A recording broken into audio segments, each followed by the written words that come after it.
What up, players? What up? This is Jeremiah Bean of the God Theory Podcast. And David's over there. He's in the corner. Hey, what's up, buddy? So, man, it's been a while since we've been here. Sorry for last week. I was riddled with strep. I guess I probably still am, but I went to the doctor, to the VA, and they told me, they drew my blood on a scale of 1 to 200. I scored a 1200 on ASO titers, whatever that means. But apparently that's some kind of strep indicator. So I was getting fucked. So anyway, I'm on antibiotics now. I feel better. So here we are on the podcast. Welcome, everyone who hasn't been here or who hasn't been privy to this badass podcast. David, what's happening, man? Not much. Just spending Sunday the way God intended. Podcasting about why he's not real. Awesome. I had some missionaries stop by a couple days ago. Yesterday. No, 2 days ago. Yeah, I talked to them for a while. That was hilarious. The Mormon missionaries, they were talking to me about like I like it because like I was able to use my conflict resolution crap to talk to them, and so it was hilarious. I kept pointing out discrepancies and stuff like you do in therapy, just kindly and non-confrontationally. And I was like, yeah, that would be great. That's really what I want. And then how can I do that if I've got this, and things like that. And it was pretty awesome. There's a point where they just want to get the fuck out of there. So of course I let them go. But I was like, yeah. So I don't know. I mean, do you have the answers for things like that? Those are the kind of the questions that keep really, making me have my crisis with faith. And I'm using all their language to talk to them. It was I lost my testimony. Yeah, I lost my testimony. I'm an inactive member. And at one point he's like, yeah, you even know all the language. I was like, dude, I went to the church for like 6 years. Of course I know the language. But anyway, that was fun. But I might go ahead and file soon to get us off the rosters. Yeah, it's pretty easy. It's surprisingly easier than I thought it would be to get off the rosters. So anytime you want to do that, we can get the ball rolling. It's just sending out a form letter, basically. That'd be good. Yeah. Well, this episode, we're going to be talking about there's like a divide amongst liberals right now because of the politics, right? Mm-hmm. There's a strange landscape of people on two different sides of the issue, and I don't understand it. I got to admit, I don't get it. So the title of this episode is, why the Hillary hate or something like that, unless you change it. And so I saw an article. We could actually even go through this a little later in the episode, but I saw an article that was like, why do people hate Hillary Clinton? And then some of my friends are big Hillary supporters, like close friends that I feel are on the same side of almost all issues. Right. So I guess I've gotten into a lot of spirited debates. Not bad. I mean, I don't shit on anyone. I'm a nice guy, but just disagreeing over why you would vote for, like, given our stances on things as liberals, right? Mm-hmm. You would think that someone who lines perfectly up with those you would just vote for, and that's as easy as that. But apparently, there's more to politics than that. Do you have any Hillary friends? Yeah, I suppose it. Not really peers, but like the Democrats who were of the generation before us, like the baby boomers, and not even Generation X. It's baby boomers mostly that I know that are really into her, the Hillary, feeling the Hillary Clinton. Feeling it. Yeah, that's one of her biggest demographics is people who make over $200,000, and then old people over 55. Those are two of her biggest demographics. And African Americans and Latino vote, she is usually ahead. Although in Nevada she got her butt kicked. Yeah. So what's the okay? So why do people vote for Bernie? Well, anecdotally, I don't know if you have data on this, but just from people I've spoken to who vote for Bernie, it tends to be a feeling of disenfranchisement with the establishment beforehand. A lot of them are first-time voters just registering, and they feel like this is their one shot to actually change what is, without a doubt, a pretty corrupt political system. No matter what side of the fence you come down on, Republican or Democrat or left or right, like the science has been done on the fact that money has more influence on politics than what the people actually want, right? Mm-hmm. Like they've looked, what was that study that someone was linking where it had like the voting history of Congress over the past 50 years, and they marked it compared to popular opinion and surveys and polls of what the people actually want, and there was just no correlation. There was no effect on what people wanted for how the Congress would vote. Mm-hmm. Which, if you're in a representative democracy, seems like the opposite of of the system you want to have in place. Right.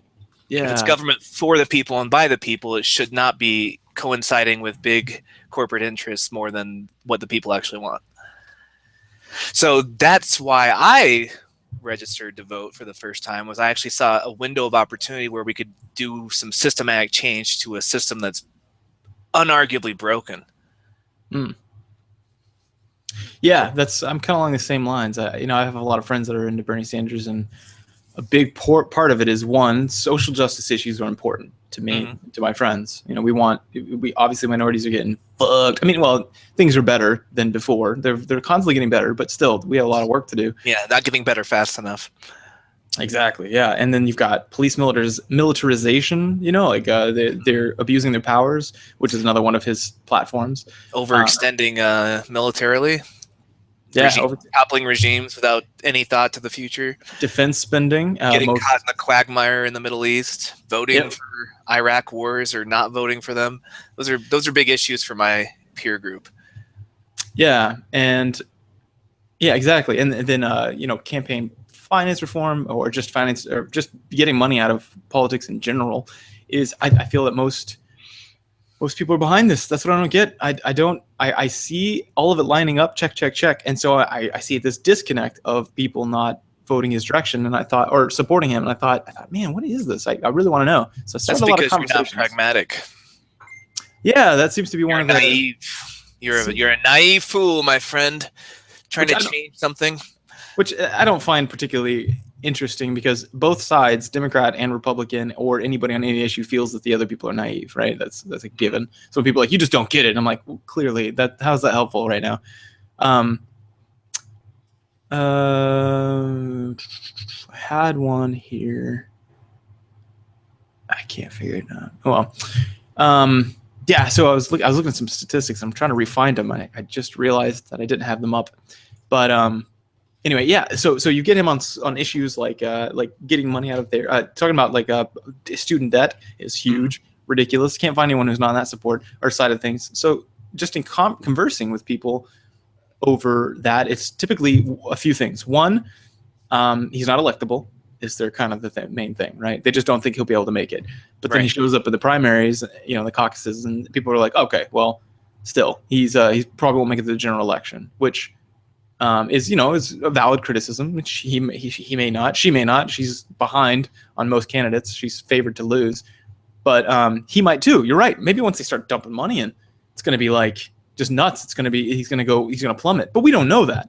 And it's always the question I ask, like in therapy, for example, when people have biases, I always go, what evidence do we have for that? It's part of the evidence-based treatment for getting rid of bias. And so I think we should probably look at that here and be like, well, obviously we don't know that he'll tank. The only evidence we have, which is preliminary and could change, suggests that he'll do better than Hillary. So why is the common wisdom that he's unelectable? Yeah, and then they're like, well, once they start pouring billions of dollars into, denigrating him, then he might drop below Hillary, where Hillary is. That's the assertion, right? That he'll drop below where Hillary is.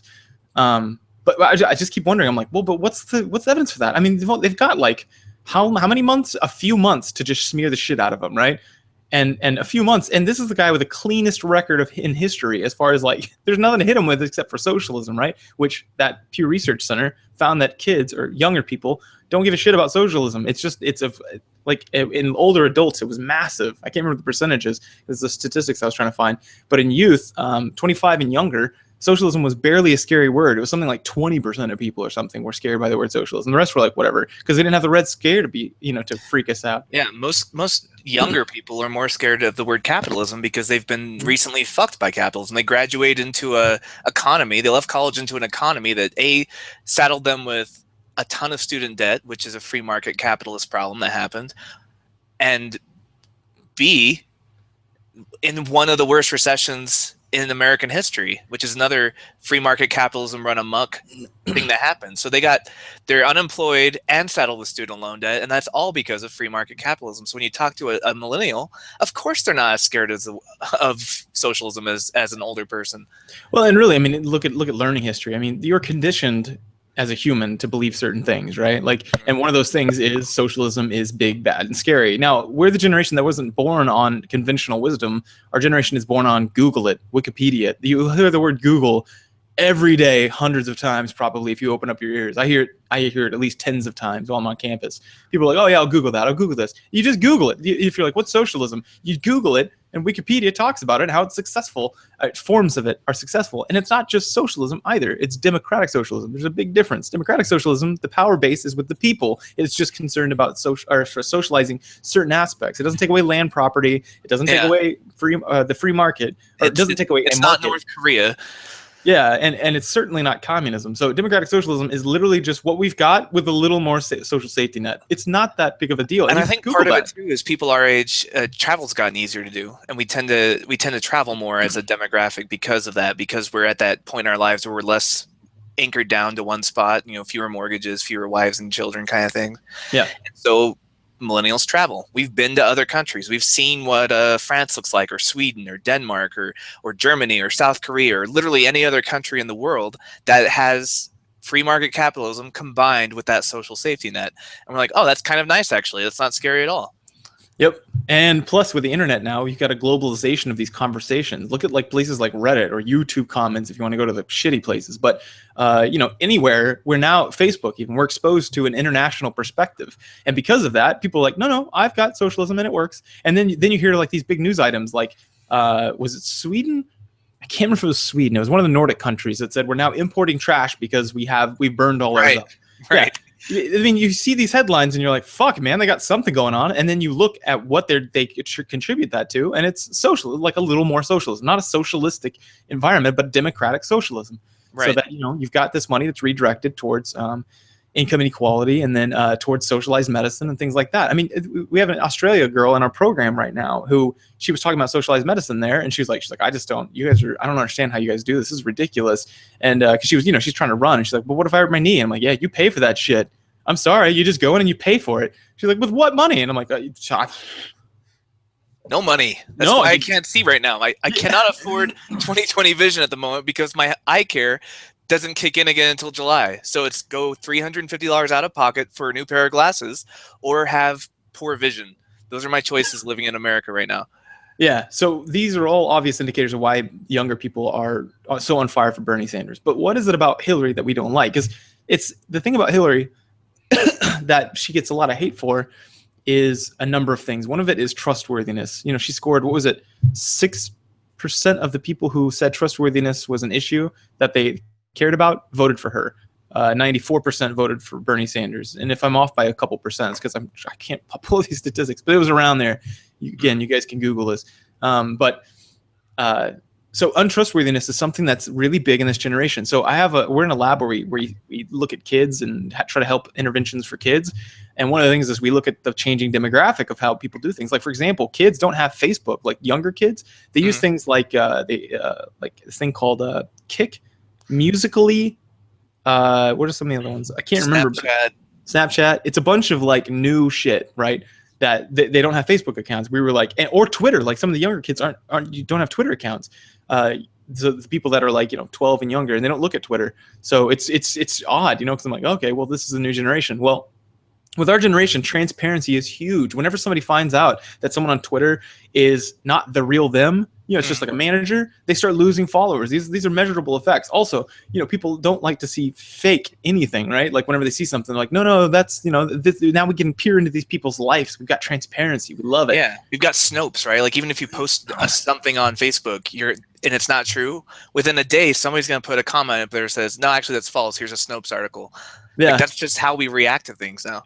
Yeah. People are more, I think, this is not an empirical statement, but I think people are more value more truth with a capital T. Like we can never quite find it, but we try to get as close as possible. And so people are going to sites that have error checking, things like that. Like PolitiFact. Yeah, and posting them places. Like I think that's because previous generations couldn't do that. They relied on different heuristics or different epistemologies, like authority figures, for example. Right. Or the more they heard something, the more right it is, which we know is a heuristic that our brains use. There's a lot of things. So the more often you hear something, the more you warm up to it. And so Hillary Clinton, for example, who has a long history of, being on the left, fighting the good fight, she's obviously earned some street cred. So why all the hate? What's all the hate about? So one of it is on trustworthiness, you think? Yeah. So I was looking at this article, and it was talking about the 3 things that this author found as the most common criticisms against Hillary. And then he goes on to defend her.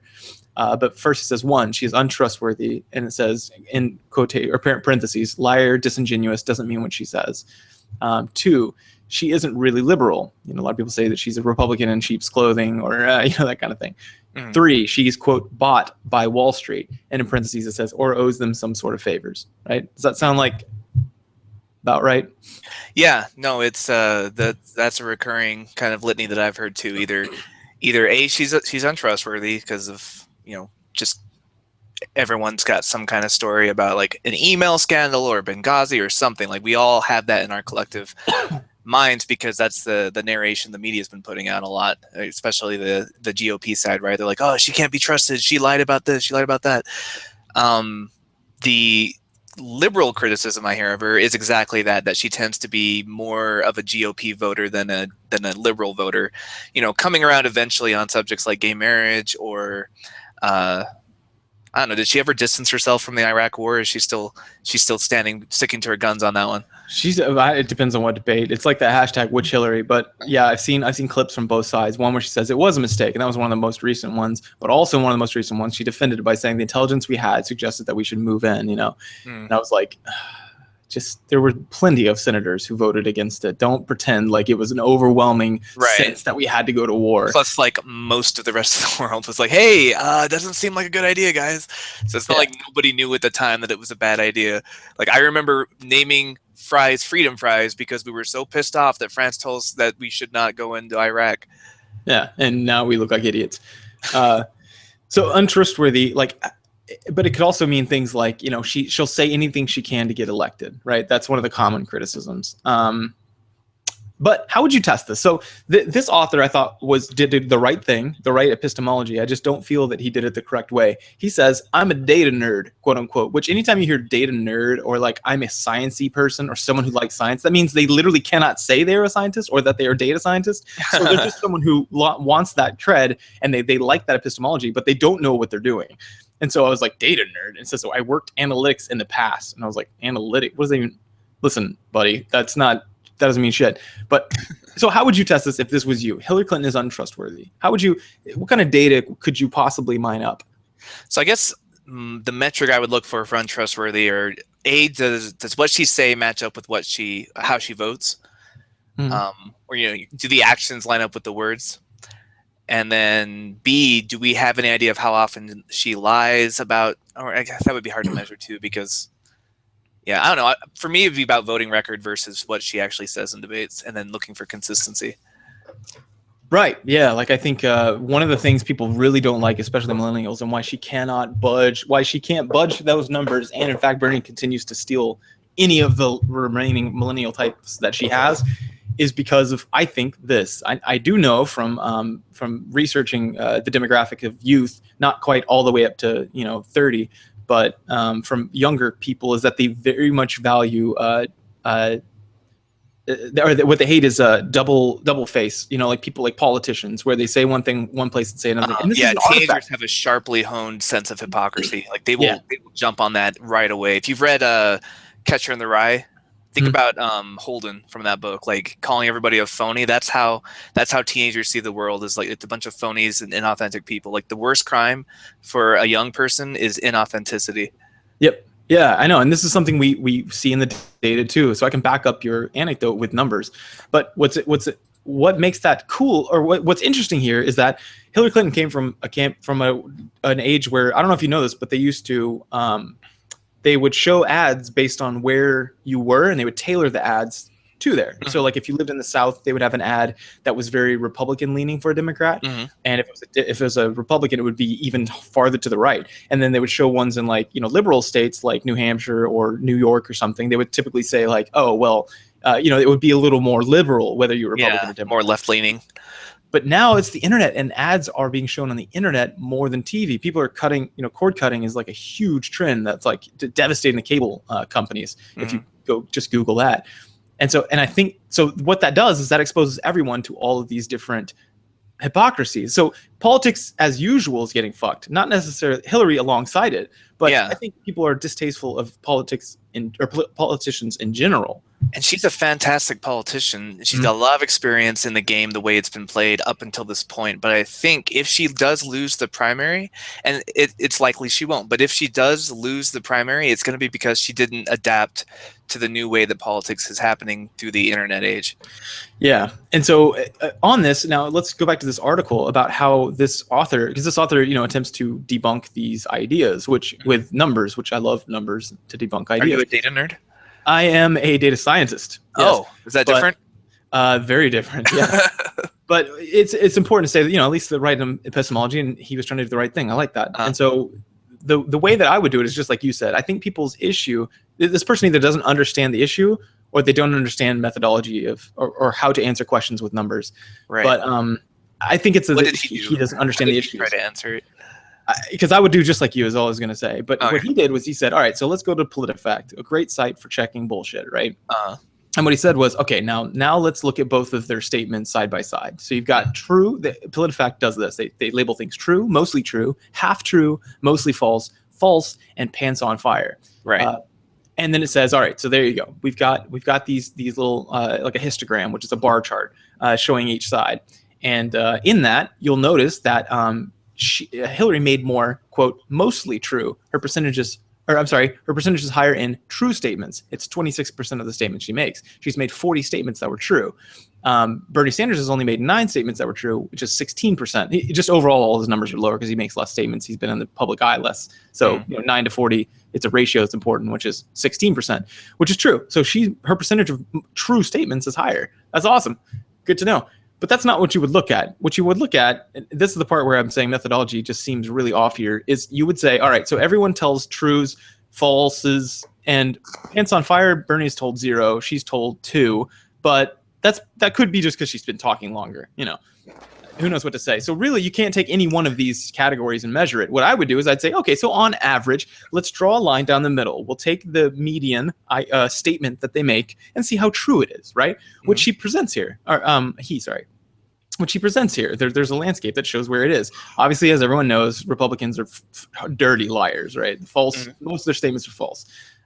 With the exception to Jeb Bush, who was actually pretty honest, which is interesting. But what you do is you'd say, what's the average statement they make, and how truthful is it? And as it turns out, Bernie Sanders is mostly true, or half true. No, wait. Yeah, half true, half... No, his is mostly true, which means like when he says something, there's some caveats involved, but because he'll say something like, of the civilized world, here was one of the characterizations. Of the civilized world, we have the most backward medical system. It is a vague statement, it's an opinion, and it's mostly true, but there's some caveats, right? Yeah, they're like, well, how you measure it and what countries you're including. And exactly, yeah. And so his statements, a lot of them are like that. If you go just click on this and you can look this up yourself. You don't have to listen to me. But Hillary's are half true, half false. That's her average statement. And so whenever you represent a data set, really 2 things are most important. 1, the average. 2, the variance, right? So you say, because if you say like, well, my average and your average are the same on basketball shots, but I've only taken 1 shot and you've taken 100, like that's pretty important. But if they've all done about the same, then you want to look at how spread out it is. Like, do I do a ton of bullshit and a ton of true? And so I'm right in the middle, but I'd never tell them half true, half false. Or do I always tell half true, half false, right? Right. And so the average we completely neglected here, which is pretty important. Like on average, whatever he says is mostly true. On average, whatever she says is about as true as it is false. That's concerning. And that is something you want to look at. But that's not even the important fact. So even of the things this guy measured, he reported it really oddly, biasly, in which case he'd get fucked if he tried to publish anything like this. You can't say dumb shit like, well, he said more true than she did. or she said more true statements than he did. Because they're just looking at he's just looking at the very end of the variance, like the true, right? And statements that some of the things he says is immeasurable, and so they say mostly true anyway. Because one of them was, what was it? We spend the most. No, it wasn't spend. It was something unquantifiable. It said something like we have. Damn, I have to look it up. But I was looking at the mostly true category because I was like, that's weird because he's usually pretty well researched on things. So, I clicked it and I was just looking at some of the statements and a lot of them were like opinion stuff. And I was like, okay, so that would be mostly true. You can't say that's perfectly true. Right. It's verifiable fact is how PolitiFact calls that. And two, I think the issue that people have with her is not necessarily that she lies, that she just says bullshit. Like, that's a Republican issue. Yeah, we're kind of used to that from politicians. It's not like a uniquely Hillary problem. Yeah, the issue is that she'll flip-flop. Not flip-flop because I don't care if you change your opinion on something based on data. She'll just say whatever's politically expedient. That's the thing people have an issue with her with, and he didn't measure that here. And if you do measure it, I imagine you'd find that, yes, this is the case. That burden of proof is on me, but I'm just pointing out that you completely missed the point. That is not what people care about. Like, not with a Democrat. With a Republican, we do. We're like, you're fucking lying, right? Right. But with Hillary, I don't think people think she's lying about statements like, we have more child poverty than most nations. That's true, of course. But yeah. It's that she'll say whatever it takes to get elected. Yeah, the trustworthy thing isn't that she's got her data wrong. It's that we don't feel like she's being authentic. Again, it's that Holden Caulfield Catcher in the Rye thing, where if you're a phony, which is how younger people view the world, is between phonies and people who keep it real, who are chill, and all the other code words young people use. Mm-hmm. She's not going to rate as highly because, again, it does feel like and this might not even be based on any facts or anything, but the feeling people have with her, and again, it could be, I haven't done the research, but the feeling people have with her is that she's inauthentic. Yeah, and if you look at there's a video in particular that went viral early in like May or June when he started surging, maybe because of this, I don't know, but whatever, it came out, or maybe this came out because he started surging. Who knows? But the issue, it shows Hillary Clinton talking about things in the 80s and then her now. Then it shows him talking about things in the 70s and now, and they're the same. Everything he's been saying for 40 years, right? She's like, oh, I'd never, or the gay rights thing, or what was some of the issues? You can go look it up. There was clips from the video that says Hillary Clinton lying for 16 minutes straight or whatever it was. It's from that video, but they put that side by side to Bernie, and Bernie who has the same issues. That's what we're honing in on when we say she's dishonest, right? Because then when if you want to hear the most excruciating piece of radio, listen to there's a radio site that's run by a lesbian, and it's not like a niche one. It's not like a lesbian radio site, but it's a lady who is a lesbian who questions her about her LGBT stances, and it's 5 minutes long. It's not long. And for 5 minutes, she tries to get her to say, did you change your stance? And she's being generous. She thinks she likes Hillary. She goes, I think what you did was you probably just couldn't say that you supported it, right? Like America wasn't ready for it yet. So yeah. And she goes, I've always had a hunch you were keen to the LGBT community. And then she goes, no, I'm not saying that. I'm saying that, America has gone through a lot and we've changed a lot. And she's like, well, right, I get that. And I was just wondering, is it you that's changed? Or like I suspect, did you always feel that way? You just couldn't say it because you would have been politically assassinated. And she's like, it's not about the job. It's about human rights. And I stand strong in human rights. 5 minutes of this. And she's like, I just want to clarify. And she goes, I don't think you do. I think you're trying to put me in a box. And I was like, dude, lady, don't re-attack her. That's a classic debate tactic to, red herring. But don't, this lady's on your side. Just answer the fucking question. But she won't, right? And that's her in a nutshell. And that's what people have a problem with. Right, and the Hillary supporters will say, well, she changes her mind when new data presents itself. Don't you want that in a president, someone who's willing to change their mind when they're wrong about something? Or they'll say, yes, but you remember you weren't always in support of gay marriage, and you turned around on it. Why are you holding Hillary to a higher standard? And I would say to both of those things, yes, that's a completely normal thing to do, is to change your mind when you find out you're wrong. And yes, I was wrong, and I had to change my mind. But if I'm looking at two candidates for a leadership position, I'm going to want the one who has a clearer vision of what's right and wrong before I did. And Bernie Sanders beat me to the punch on a lot of civil rights issues. So I would trust him to continue to do that more than I would trust somebody who came around the same time I did. Yeah. Well, around the exact same time, it became politically expedient. Like that. Right. That's the criticism. It's like, well, but you say what the polls say, and then people are like, well, isn't that good? She should represent the word of the people. And I'm like, no, but that's not the concern. Is that what she says, right? Our concern is that whatever she says doesn't affect her behavior. She votes, however. But the second point I thought was really good that this person does. So this person swung and missed bad on the first one, but the second one, I feel like he kind of hit it out of the park because he actually did change my mind. What's this one? The criticism was that Hillary Clinton is not really a liberal. And I think both you and I have said this, right? Yeah, I mean, what is the Politicompass, that British sort of rates? You take a test and it puts you on a XY axis of where you are based on social issues and economic issues, how far left or right you are, totalitarian versus liberal, or versus libertarian, and left versus right. And they have stuck Hillary not too far away from Trump and the Republican candidates on most issues. Yeah, I saw that too, and I didn't think anything of it. I was like, yeah. I mean, I always hear Bernie talking, and then she says something more moderate, so that makes sense to me. But I never really fact checked it because, like I said, it passed through that heuristic in my brain. Right. I'm a busy person, like we all are, and I was like, But on 538, which you're probably familiar with, site run by Nate Silver, who's a statistician, and became famous by predicting almost to the exact percentage of the 2008 elections. So he predicts things based on numbers, which I like, actuarial models, which is what I'm all about. But he pointed out that one way they check this, there's an article on this, but one way they check it is that they use 3 metrics: one based on congressional voting record, one based on public statements, and one based on fundraising. Okay. And they found that they ran the numbers, and she was actually more moderate than, or more liberal than almost any other person. She was right alongside Elizabeth Warren, and she was only short from Bernie Sanders. And there was one other politician, I don't remember his name, but Bernie's one of the most left leaning. So they didn't take off many points from her war stance then. Yeah, I don't know. I mean, I trust Nate Silver. He didn't publish his data here, but he's the kind of guy. He's kind of like John Young. Whenever he says something to me, I'm like, I trust that you looked that up, because he's the kind of guy who. Right. Everything, even if it's something that's favorable to him, you're like, well, I mean, 98% of people have played a violent video game. He's like, yeah, but how do we do it? And I'm like, I don't know, John. Who cares, John? Who cares? Right now, it's about right. And he's like, but maybe 95% is different. And I'm like, oh, God damn it.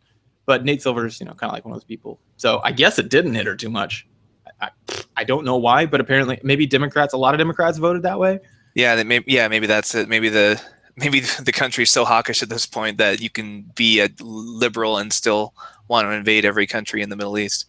Right. Like, is she liberal compared to Europe? No. Is she liberal compared to the rest of our Congress? Yes. Yeah, and I think that might explain the discrepancy, because, again, that Politicompass is a British site, so they're looking at America through a more global lens, like incorporating European left and right values. And we are, like, our whole frame of discussion is so shifted to the right that it seems like there are no left-leaning parties to a European. Yeah. Like, we have a center party and we have a right party, basically, for them. Yeah. But I thought this was valuable to help change my opinion on her being a Republican, right? Because I feel that, I mean, as far as the Iraq war, and then like her moderate stance on funding, having lobbyists and things doesn't seem to concern her. In fact, she embraces it. She's made millions off of it, possibly. Because now she's talking about getting money out of politics in her most recent speeches. Yeah, and the Republicans are talking about doing a lot of things they're not going to do too, like helping the poor. So fuck them. They literally said we're the race, or we're the party with diversity. I was like, demonstrably or not, dude. You can Google this shit. They had a black candidate for president, man. Yeah, and I like Ben Carson. I've not as a thinker, but as a human being. He's just kind of a sleepy he's just, he's a science. Well, back here. He teaches courses, like important medical courses. He's a weirdo, but I just feel bad for him a lot of times. Trump will make fun of him, and he just kind of holds his hands. And he's like, well, but there's the complex issues, and his face never moved. I feel bad for that dude. But anyway. Why does no one talk about? Do you know John who Kasich is? Yeah, he's the most moderate, reasonable person on the stage now. And why does nobody talk about his facial tics? Does anybody else see those? I don't even notice them. Oh, he's got a facial tic where he kind of does this like grimacing thing, which is probably due to medication. But people should ask questions about that. Might just be due to being on the same stage as Trump. I think that's like the human reaction. No, yeah, he does it in his interviews too. Even on his political ad he was doing it. but maybe I'm just hone in on those things because I don't know. But anyway, so mind changed. Good. Hillary Clinton owes Wall Street a favor. Now this one is going to be a shitstorm, but this is something that I absolutely, obviously have a problem with. I had a conversation with a guy 3 or 4 days ago on Facebook who didn't believe, as a Hillary supporter, who didn't believe money influences politics. I swear to God. I was like, wait, what? Why do they give money then? If our business is supposed to throw money out the window, is that the goal of business? The idea was that it's just supporting her, and because I was like, what? I can't tell if you're trolling me. And he's like, and he got offended. He's like, I'm absolutely not trolling you. Are you saying she gets bribed? And I was like, well, I mean, that's a matter of semantics to say bribed. You can't prove quid pro quo because that's definitely illegal. But if you get paid however many $1 million to give a speech about whatever, it could be about female CEOs, it doesn't matter. Like if you get paid a lot of money, a disproportionate amount of money for your time, there's an implicit understanding that you're going to be on my side in the future. Yeah, from people who their whole world is return on investment. Like ROI is the Bible of finance. And, and she's financed by finance people. You have to be, and beyond that, it's just known. It's a known thing. Even Hillary Clinton said herself, we need to clean up. Nobody is debating that money runs politics. That's the dumbest shit I've ever heard. I was like, what? That's like people being like, I've had this question. What, you mean people don't know why they do things? I was like, yes. Why do we do experiments, dumbass? Of course we don't know why we do. What? Why would psychology be a field? Because I'd just be like, oh, I know I did that thing, and then I would fix it.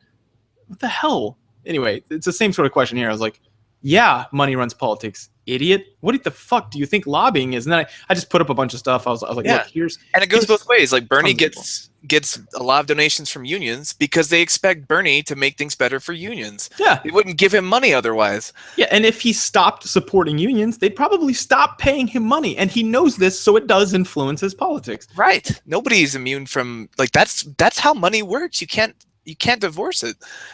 And it should just make you wonder, even if it didn't influence it. Let's say it was a one-way system, it was all blind.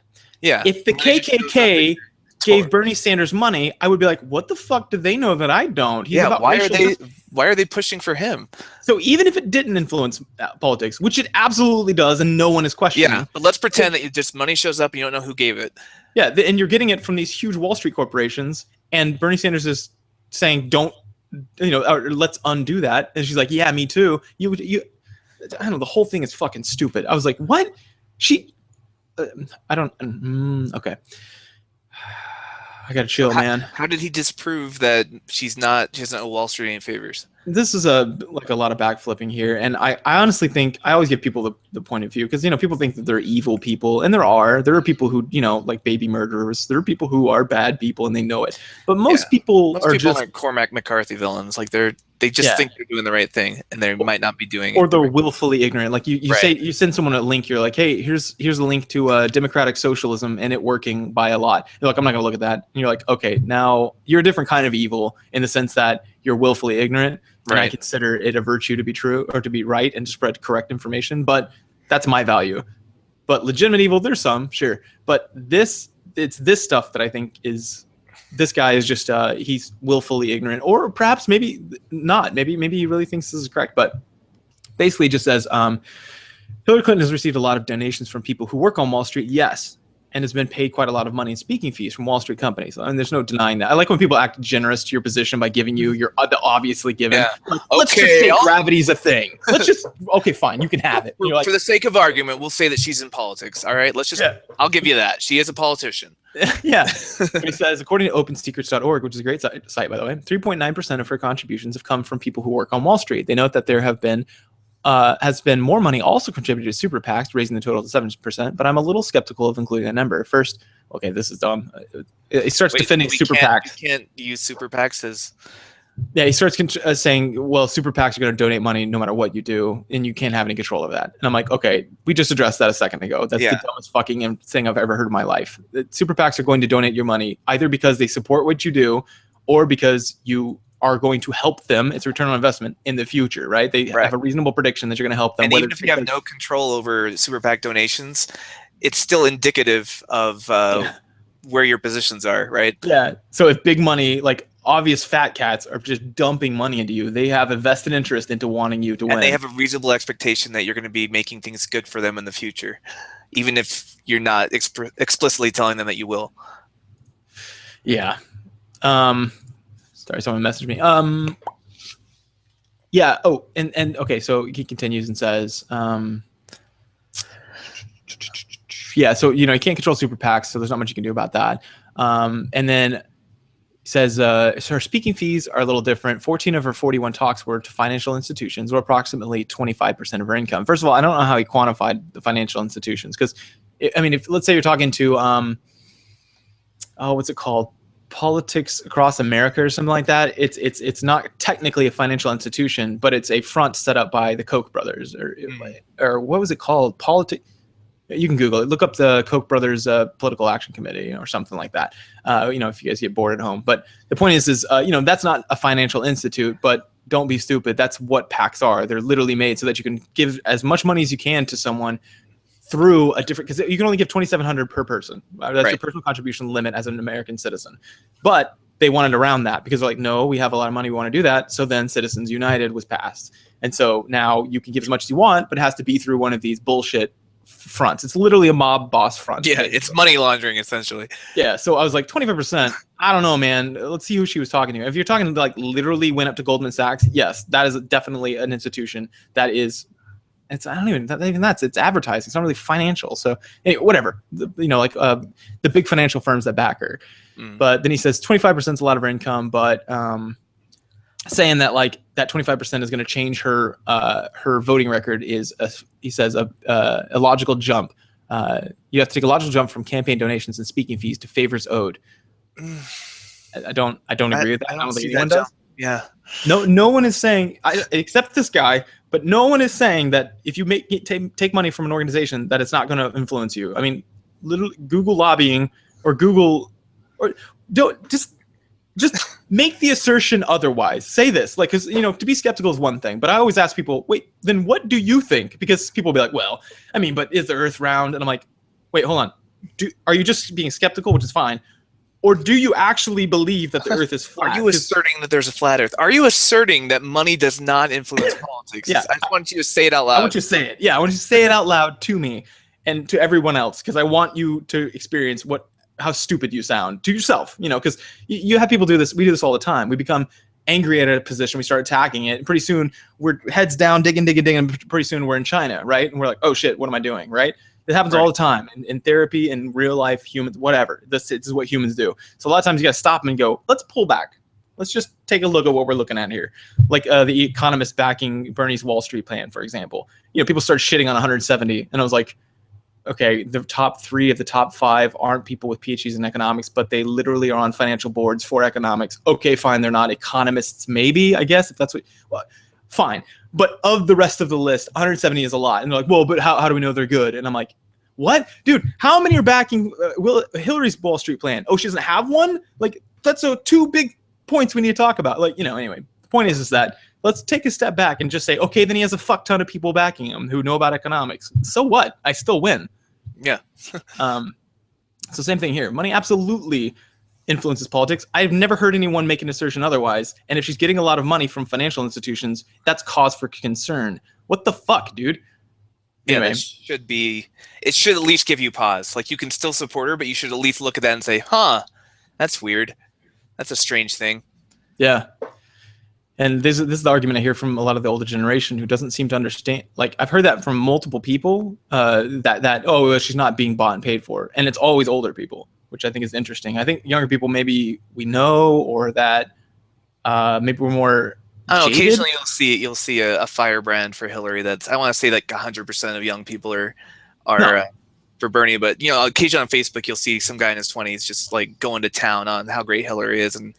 But you're right. Generally speaking, we don't hear that argument as often from people who grew up being able to fact check things. Yeah, that's what I mean. On average and generally speaking, and representative that's like the earlier criticism I had. On average, what is her statement like? As false as it is true, yeah, then you've got some cause for concern. On average, how's his? Mostly true. And what's indicative of a mostly true statement is things like opinions, like we're the embarrassment on the world stage was one of the statements he made. Yeah, okay, then yeah, they said mostly true. So like that's tough to quantify. I like your approach, but we have to understand what our data are actually representing. Mm-hmm. But basically, he goes on to like try to poke holes in that. He says like, so why is she so consistently liberal if she's being bought and paid for? You can be well, again, I want to know what the methodology is, because you can be liberal on some issues like gay marriage or healthcare, and you can be very conservative on other issues like campaign finances or war. And so I don't know. It seems like an all or nothing statement to be like, well, if she's bought and paid for, how is she so liberal? Well, how are we defining her liberalness? Right, and even if not, I still think it's a non sequitur. I don't really understand how that follows. Right. What you're saying is that she votes liberal, and that means she can't be bought and paid for. Therefore, she can't be influenced by money. Yeah, like I'm saying, this is the norm. Bernie Sanders is weird because he's not this way. There are probably only a handful of people like him, but I'm not saying she's uniquely weird or that liberals can't be paid for. I don't know. This is what I'm saying. I think he's just way off. That or intentionally straw manning, but I hope not. Mm-hmm. But then the second one was like, okay, if dollars donated and paid for speaking fees is equivalent to favors owed, what happens when different donors' interests collide? So she's got like the Boys and Girls Club who backs her, and also Goldman Sachs. So how does she do? How does she vote? I don't know how much stuff comes up for the Boys and Girls Club in Congress. Yeah, that's directly in opposition to Goldman Sachs. That's just a weird fucking thing to say. I was like, what the fuck does that even mean? Like, on what issue are they on two different sides? That's the dumbest shit I've ever heard. I don't understand why people are sharing this article. This is dumb as shit. Like, it makes sense if you don't understand the other position, right? It's like when Republicans share this shit about Bernie Sanders being a socialist and how he's actually a communist and he wants to usher in a new Stalinism. I'm serious. These are articles being shared. And I'm like, okay, that only makes sense if you don't understand the issue or don't understand what socialism is. If you're just reading to read. But if you don't, this is the weirdest.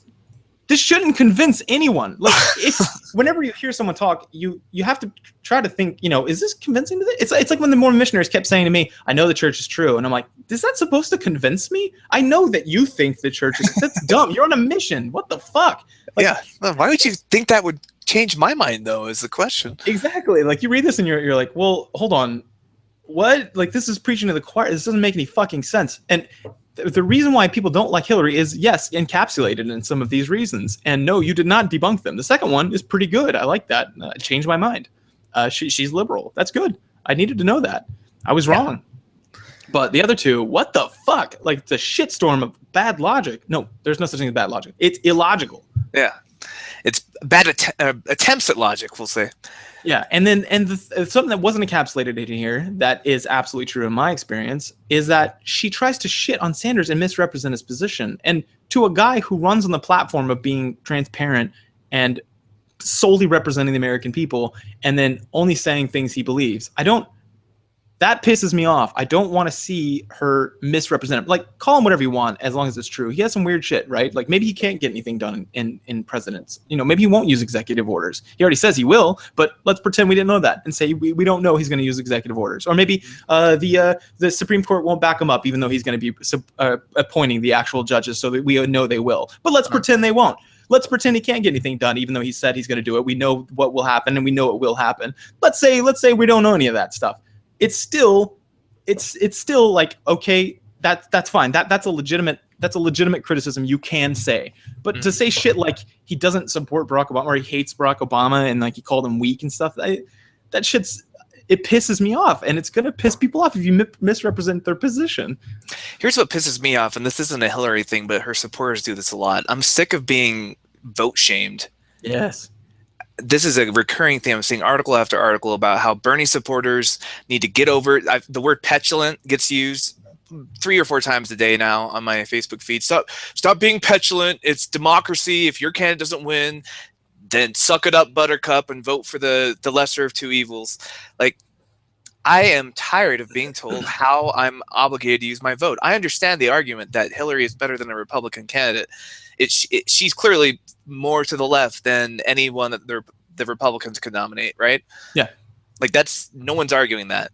But do not fucking tell me that it's my moral obligation to vote for the lesser of two evils. I didn't register to vote for Obama either because he didn't seem to be that much different than, he was obviously more different than Romney, but not enough to make me excited to vote for him. Like, again, looking at it from a world perspective, which is what I have, having lived most of my life overseas, we don't have a left and a right. We have a center and a right. And so if you're on the left and your choices are between, awful and tolerable, it's not going to get you motivated to vote. Yeah. And so either way you lose. Yeah. And I understand it. It's not pragmatic. The pragmatic thing is to take the lesser of two evils, right? You hate spicy food. You really like non-spicy food, but all that's available is like jalapeno peppers and just normal spicy sauce. You're going to go with the normal spicy sauce. Mm. But I'm tired of this moral lecturing I'm getting from Hillary supporters about how Bernie Sanders supporters are going to cost us the election and Trump's going to win. It's going to be all their fault. No, it's not going to be the fault of Bernie supporters if Trump wins. If you field a candidate that every measurable statistic says has a less chance of beating Trump than Bernie, some of that's on you then if she loses, right? Like you're putting in the long shot and then you're blaming the people who told you it was a bad idea for the loss. Yeah, and the vast majority of people, in my opinion, I don't know this, I don't have any data, but in my opinion, from what I've read and everything else, people like on Reddit, like not hundreds of thousands, that's an exaggeration, tens of thousands of replies, or sometimes just thousands of replies. Almost everyone, if that's a representative sample, which I don't know, maybe it's not, but say we're voting blue no matter what. It's just that we'd rather have Bernie in. Right, so, and what makes me less likely to vote blue no matter what is getting moralized and lectured at for 9 months. Yeah, exactly. And then if you take it, what I don't understand is this is where the conversation goes. Because like my job is to get people to talk about things they don't want to talk about, and then making them understand that I'm on their side, right? Or and in marital therapy, what I get is two people who have very different opinions and are very personally invested in an issue to talk about it objectively, right? And to not let it escalate. So I have those skills. So I managed to have political conversations and then boil it down, like, work in criticisms and slowly boil down the conversation.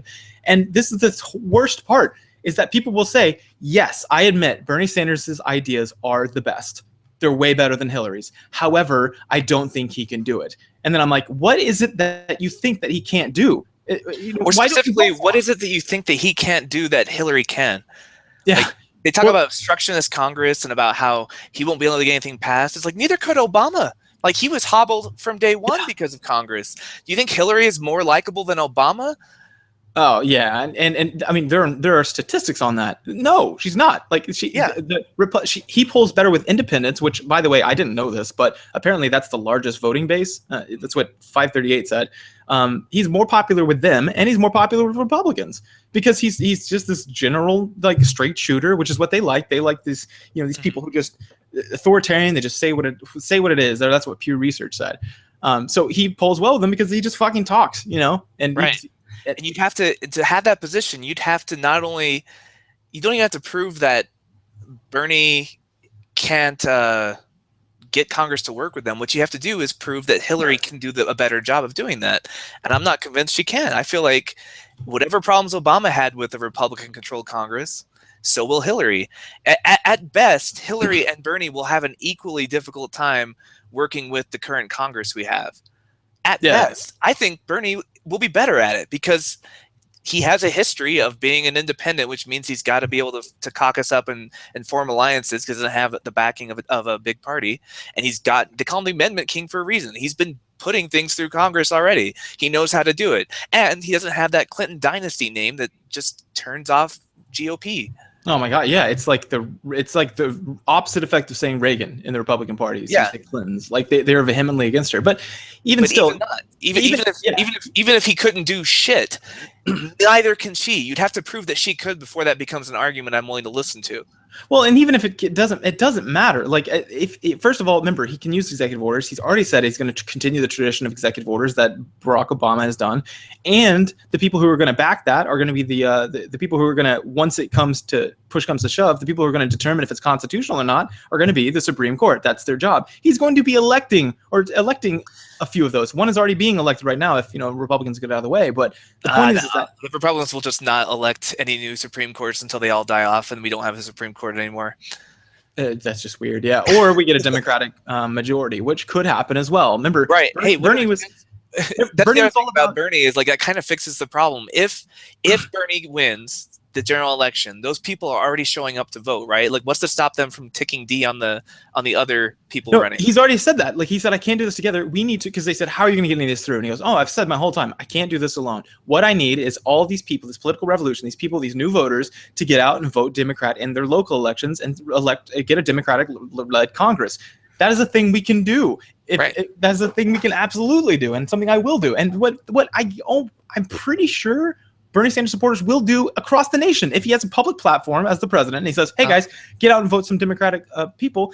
We're already willing to we're already listening and we're already involved in politics. There's nothing stopping us. I know, and you've got a bunch of 18-year-olds to 30-year-olds now involved in politics when they previously weren't, who are passionate lifetime voters. Lifetime voters are a rare thing, or that's what the statistics say. People usually get in around their 40s or so. I don't remember the exact average age, but it was somewhere around there. The young vote just doesn't vote. We're just lazy, or it's not lazy. I think a lot of it is they don't understand it, or two, they have jobs that they can't, entry-level jobs they can't get out of, or college or whatnot. Well, college you can vote, but they have things that they're at the bottom of the If you have, like, for example, a caucus on a Tuesday and it's a 3-hour meeting and you work at a Best Buy, you might not be able to get 3 hours off on a Tuesday from your manager to go caucus, right? Right. Or if it does, it's going to come at great personal cost. Like, you might have to make them up on the Saturday or something like that, which is fine. You're going to be using personal time. Like, it's going to make you less likely to show up. Yeah, based on the fact that you don't give a shit about politics. But now that they do, they're going to do that. Like, that's the thing. If you do give a shit about politics, you'll go show up. I mean, look at other people do it. So I think this is the best possible thing that could happen to the nation. And everyone agrees. They're all like, yeah, he's right. And I'm like, well, what the fuck? It's just impossible. That's why we don't like Hillary, because she's shitting on him. And then she's using tactics like, the bill. Have you seen that change.org petition that came out? It just got 100,000 signatures, which means that it needs to be reviewed by the president. But it's to arrest Bill Clinton for for obstruction. Yeah, for swaying the political vote, which is absolutely illegal. He was inside of a voting center. There's a video of it. He tried to deny it. He's like, I never went inside. I was outside saying hi. And they were like, here's the video. And so anyway, it reached 100,000 votes. So I hope he does. I don't want him to. Yeah, there's a lot of shady stuff going on. Oh yeah, a lot. And then there's pictures of the Hillary supporters putting on red shirts to look like the nurse union in Nevada. I mean, they're doing shady shit on purpose. And the thing about him is that he's not using smear campaign stuff like she is. She'll point out shit that he does wrong, and he's still catching up and surging. Even when they throw him a softball, like, hey, let's talk about the email. He's like, enough with the damn emails. Let's talk about the issues. Yeah, he's running a clean game, and we notice that, and we like it. So why? I hate this. I hate being treated like a naive idealist because I see a shot to improve things.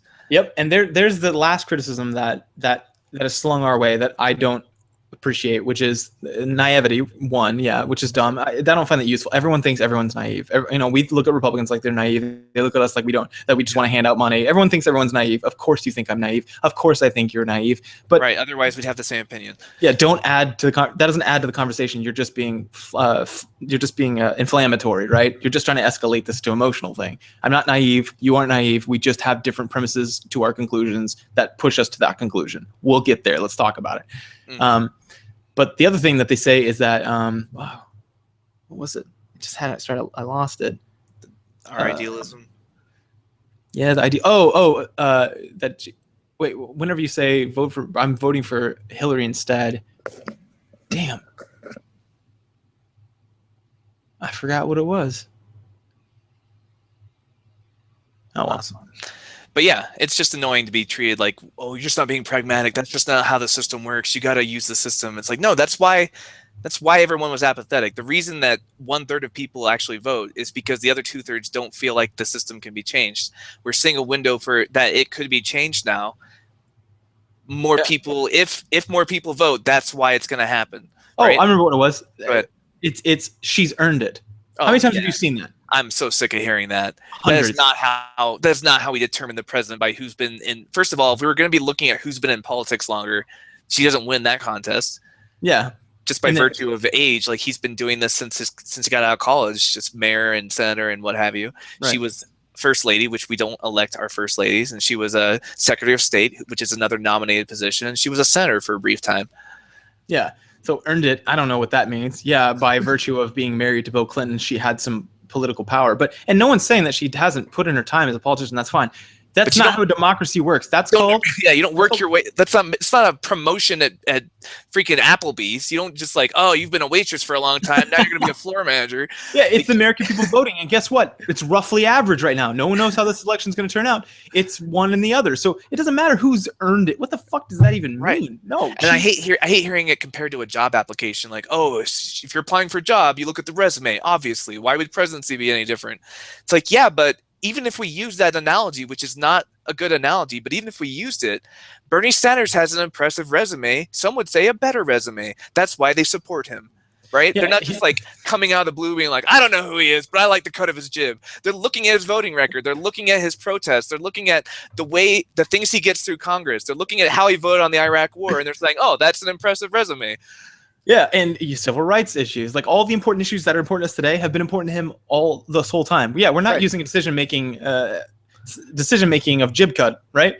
Yeah, the jib cut heuristic. Jib cut. Yeah, we're not doing that. So obviously, yeah, the resume, just different things are more important to us. And I mean, god damn, how can you not say the issues that he thinks are important? Like the fact that student debt is going to cripple our economy. That it surpassed credit card debt, and that due to legislation, which is not influenced by money apparently, so just a bunch of Congress people thought this was in the best interest of America, we now have student loan debt that not only has predatory financing, but we can't get rid of it through bankruptcy. Well, and one kind of debt you can't get rid of by declaring bankruptcy. And I want to challenge everybody right now, and maybe we should do a different podcast on this, but health insurance is stupid.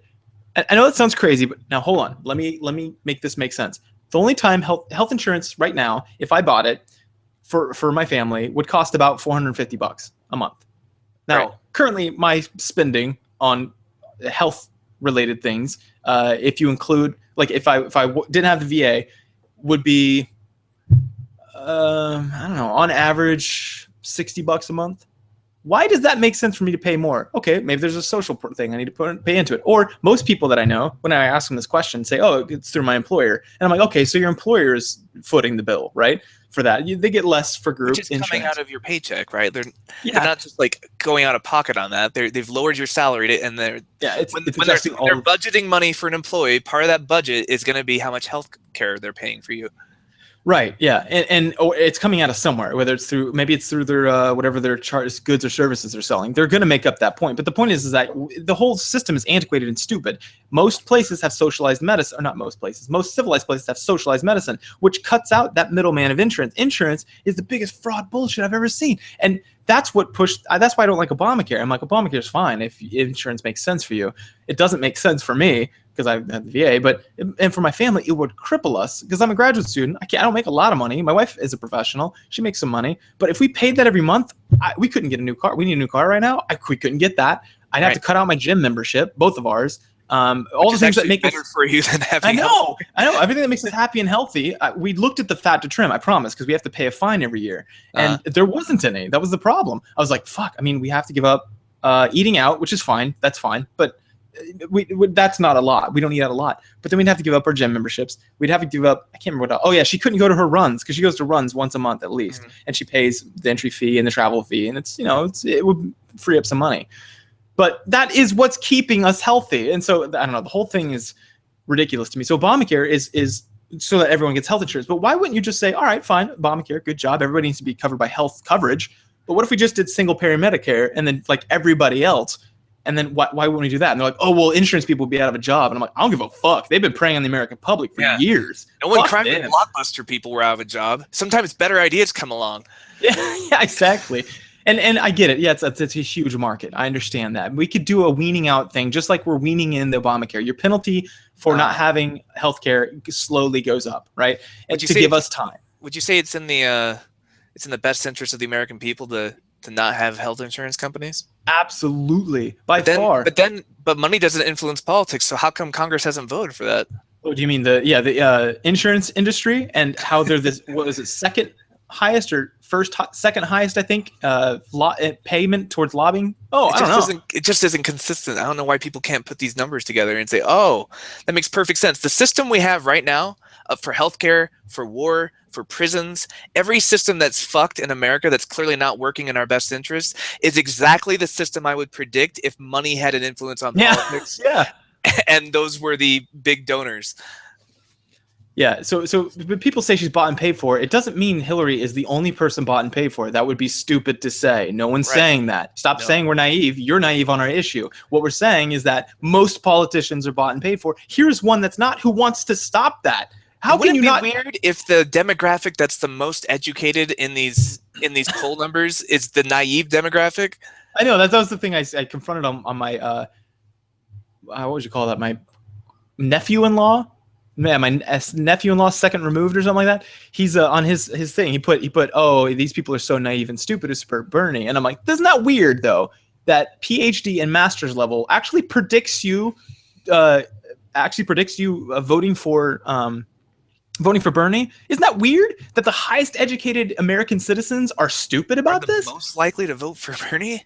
And then people are like, oh, I got this thrown in my face. Oh, wave your PhD around. And I'm like, first of all, I don't have a PhD yet. Okay. Who knows if I'll ever get it. I'm just kidding. I'm going to get it soon. But that has nothing to do with it. I could be Joe Schmo off the street pointing out that statistic, right? Yeah, I'm not saying it's a statistic that's relevant because if you're saying we're naive and stupid, and also that most of the people who have been trained into critical thinking and peer review and data collection are supporting Bernie, there's a disconnect there. You need to address that. Education is a positive predictor for everything good. So like, why do you think education is so important? So if that would be weird if the one thing so the polls all go up, positive correlation, positive, negative correlation on being right about Bernie Sanders. Like that would be weird. You should question yourself that, what am I doing with my decision making right now? Do I believe this because it's expedient to my previously held beliefs, or do I believe this because the data support it? Like obviously it's the former. So I never want to be on the opposite issue of a bunch of highly educated Americans if it's the vast majority. I don't want to be that. I would feel dumb. Right. That's how climate change deniers feel every day. Yeah, I don't want to be that. In fact, I would heavily start doubting my own decision just based on that. I would be like, maybe I'm wrong. That seems weird. But maybe that's why I'm consistently saying I'm wrong on issues. Like I just did. I was like, oh, I've said it on here. She's a Republican. Hey, I'm wrong. I have no problem saying that. And people who say that are almost always right because we're willing to say that. Yeah, turns out you have to be wrong sometimes to be right. It's weird. Most people aren't right 100% of the time on the first try. Yeah, but what beats that into you? Edu-fucking-cation and peer review shit. Like, how many times have I said I had to say I'm wrong on papers, in front of boards, in front of my advisors? Defending your thesis. It's 100%. Like, you say you're wrong way more than you say you're right. Edits, everything. That's the whole point of academia, is being wrong a lot so you can be right sometimes. Yeah, exactly. And so when an academic says they're right, they usually are because of that. So I want to shift gears a minute and talk about atheism, because it's an atheist podcast. And specifically, I feel like it's weird that more people in the movement are not talking about Bernie Sanders as a big deal. And this is no reason to vote for him, right? Like, I don't give a shit what your religion is. I do. If I'm being honest, I do. I prefer the person who has the nuclear launch codes to not believe in a literal Armageddon. Yeah. But beyond that, like, it's not my top reason for supporting Bernie is the fact that he doesn't seem very religious. But I do feel like that's an important historical tidbit to point out, is that we're finally going to have a president, if he wins, or at least a presidential nominee, right? We finally have somebody who is not willing to pretend to be religious to get votes. Yeah. That's a huge deal. First of all, he's not Christian, so he's Jewish. Second of all, he's Jewish. I feel like he's Jewish the way Jon Stewart's Jewish, where it's a cultural marker more than a religious belief. Yeah, he already said I don't practice, and I haven't since I was like. He said he did the bar mitzvah, and there was another like coming of age thing he did. But he says, other than that, I haven't stepped foot in the synagogue. He sounds like a secular humanist to me, but he's not using the word because social. And here's one of the ironies: is socialism is a less scary word politically than atheism. Yeah, but by all indications, he is an atheist, or at least he's not a practicing religious person. He has his doubts and he doesn't believe. Yeah. In fact, they specifically asked him if he believes in a higher power. I want to play that little his answer to that question, because they're like, well, do you think there is a higher power? So let me try and pull that up, see if we can make it play in the podcast. Opening up YouTube. Boom. All right. Playing it now.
So he's using the language of spirituality interchangeably with the word emotion, and he redefines the question. The question, if you recall, was, is there a higher power? Is there a greater intellect?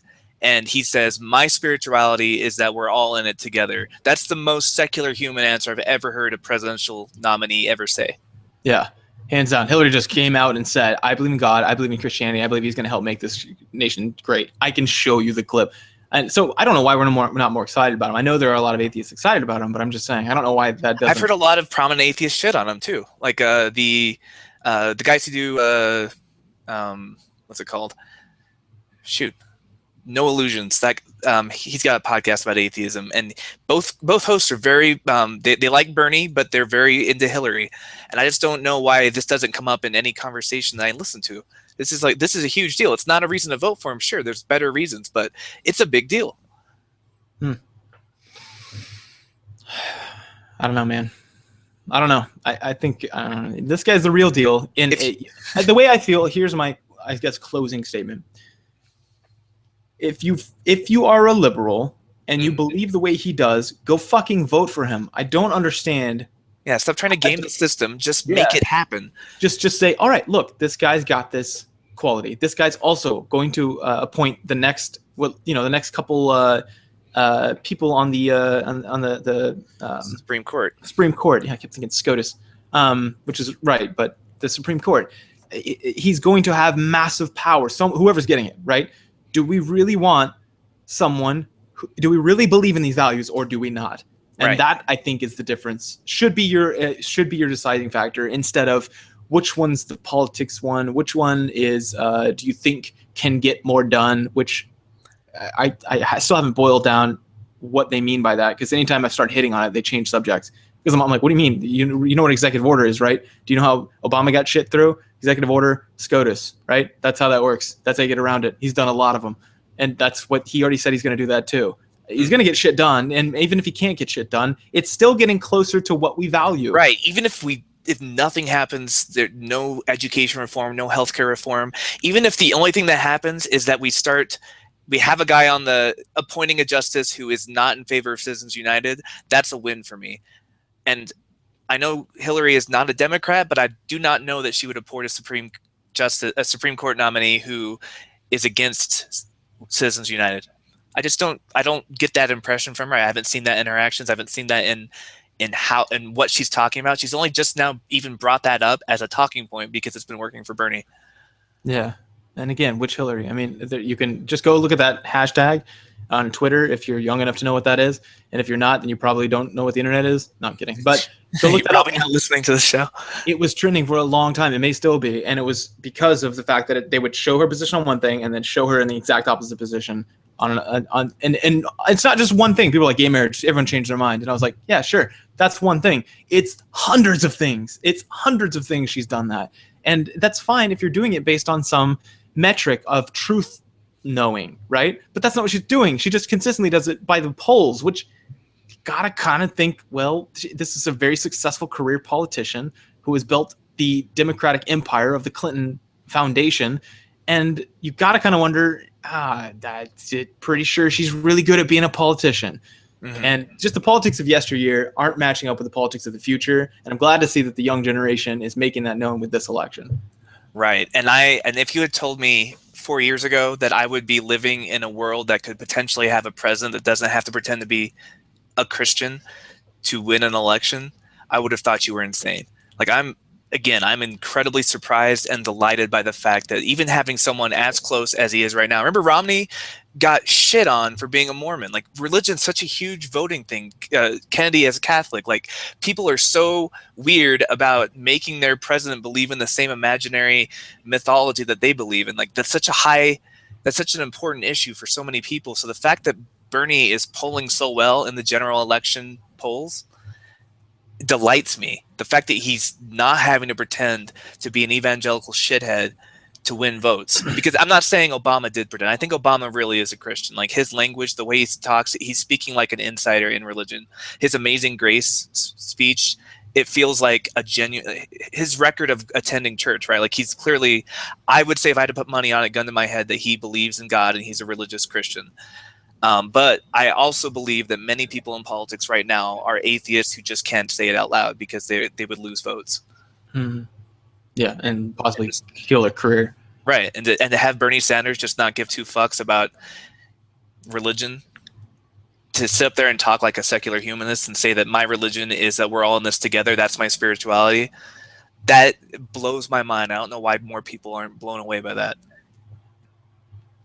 Yeah, insane.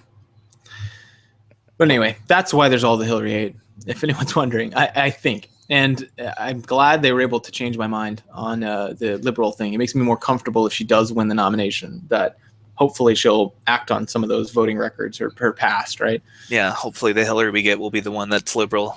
Oh, God, and not the war in Iraq Hillary, but whatever the case. Not the feel better about that. Not the Citizens United Hillary. But the other stuff is absolute bullshit, and you should not be convinced by that. So, right. Anyway. Yeah, so I hope everyone's excited. Thanks for hanging out, and I think that wraps up the episode, right? I believe it does. So if you have any comments, feedback, you can find us at thegodtheorypodcast@gmail.com. Yes, or you can follow us on Twitter, twitter.com/godtheorypod. And I think, I can't remember if we had any interactions on there. I really don't use Twitter that much. I'm sorry, I suck. We're just barely millennials, so we're not very good at it. Yeah, exactly. Yeah,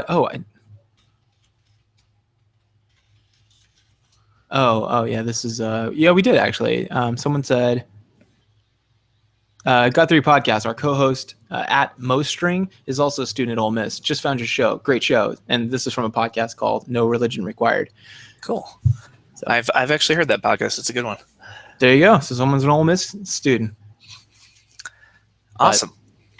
Well, hopefully we'll be back next week with more atheist things to talk about, or just whatever's eating us, because we talk about whatever. It's through an atheist lens. Yeah. Cool. Thanks a lot for tuning in, and we'll see you guys next week.